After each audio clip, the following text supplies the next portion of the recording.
What does tarot for writers actually mean? Hi, I'm Chris, and I run a writing community on my website called Flow Your Mojo, where we use tarot cards to overcome writer's block and write our stories faster.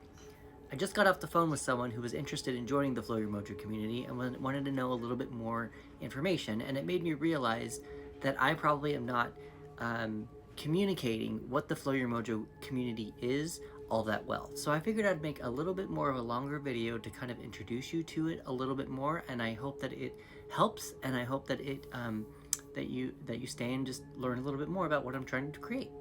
So this is all in my opinion. A traditional writer will write a first draft. They will just kind of open a blank page. Sometimes they'll use a card, sometimes they'll use a prompt, something. And by the time they get through the first draft, there's a lot of plot holes, or they don't have a structure. They don't really know what they're doing. And I'm not saying that all structures are bad, because there is a collective thought out there that if you use a structure, a writing structure, that your story can become a little bit predictable. And while not completely a lie, I do feel like there are rules that can be broken, and you just need to know what those rules are. So with the Flow Your Mojo community, what I've done is I've taken tarot cards, the structure of tarot, the meaning of the cards, and I'm actually using them to write stories adapted into the Hero's Journey or Save the Cat, or actually we're actually going to be doing the Heroines Journey at the beginning of next year. Now for some writers, they get creative paralysis, and thinking about the entire project is a little overwhelming, and so they just don't want to do it at all. And so my goal with the Flow Your Mojo writing community is to actually help you finish a story by breaking it up into smaller pieces. I know that we all have kids, we all have hobbies, we all have other things that we want to do, and this just kind of helps you break it up into smaller pieces so that you can actually have a little bit more of a manageable, creative flow with whatever it is that you're writing. So for example, with the Hero's Journey, you know, you've got all these different things. We've got the ordinary world, the call to adventure, the refusal, the mentor, like all those kind of steps that are in the Hero's Journey. I actually take each one of those steps and give you a prompt and a sub-spread so that you can actually use that throughout the week. And then you can just focus on that one beat, that one step for the week. You don't have to think about everything else. And then the next week we do the next one, and the next week we do the next one. The goal behind it is, you know how I mentioned earlier with how people just write and they just kind of create plot holes and all this stuff. With a little bit more of a writing structure and with tarot cards, they can actually go back and look at their notes, and they can see what they wrote, and they can kind of take a little bit more time and also let their subconscious do a lot of the work while they're not even thinking about the project.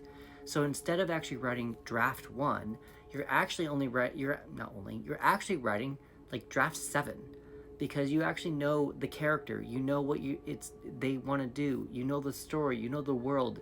You've actually been able to tap into your subconscious. You've actually been able to use tarot cards as a visual representation of what your world is toward you. All you have to do from there is use the card to put it onto the page. If you have never read a tarot card before, don't worry, I've got you taken care of as well. I've created a worksheet that has about 25 different prompts on it that you can use in the Flow Your Mojo community with each individual card, so that by the time you actually get to that prompt, you have all this information about your world, about your story, that you can actually put onto the page. And that just kind of speeds up a lot. That it gives you senses. What do I hear, feel, taste, smell, all this stuff. And so by the time you actually look at the cards, do the worksheet, and put it down on the paper, you've done a lot of the work. It's going to be pretty much just like more of a polish, or at least that's the goal, is to put more of a polish. You can still do research in between time to make sure that in between prompts, in order to make sure that you are telling the correct information that you need to do for your world, all that kind of stuff. But that's ultimately what I'm trying to do with the Flow Your Mojo community. And there are people who actually don't know that if they want to write or what they want to write.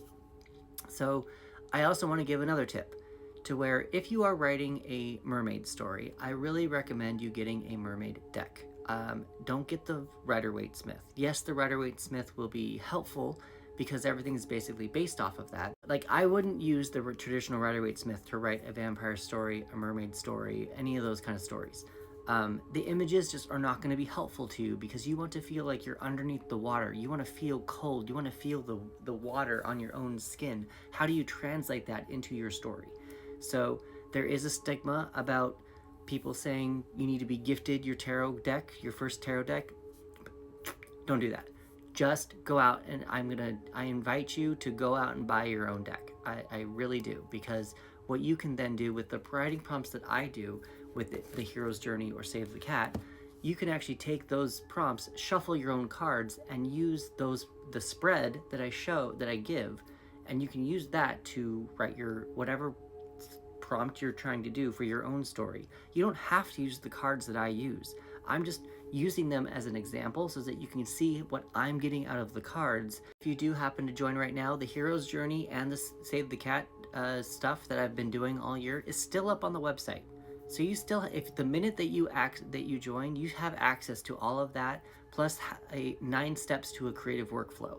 So you have so much that you can already dive into before we even get to the Heroine's Journey, and you have something to play with during the holidays for the next couple of weeks. So I just want to kind of throw that out there as well. If you want to join the Flow Your Mojo community, I do have a Black Friday special going on for until the end of the month, that you can actually have the first 6 months of your membership 50% off. So instead of $9, you're actually doing it for $4.50. Instead of $50, you're doing it for $25. So it's just, you can learn tarot, write your stories, get to know more about your own creative self, get more into a creative flow, and just get to know more yourself. Have a community. We've all been talking about forming a community to have in these trying times that we're all having. If you have any questions, please feel free to reach out, and I would be happy to answer any questions. Take a look at my LINK if you want to join. Remember that Black Friday special ends the end of November. And I guess I will chat with you guys later, and happy writing.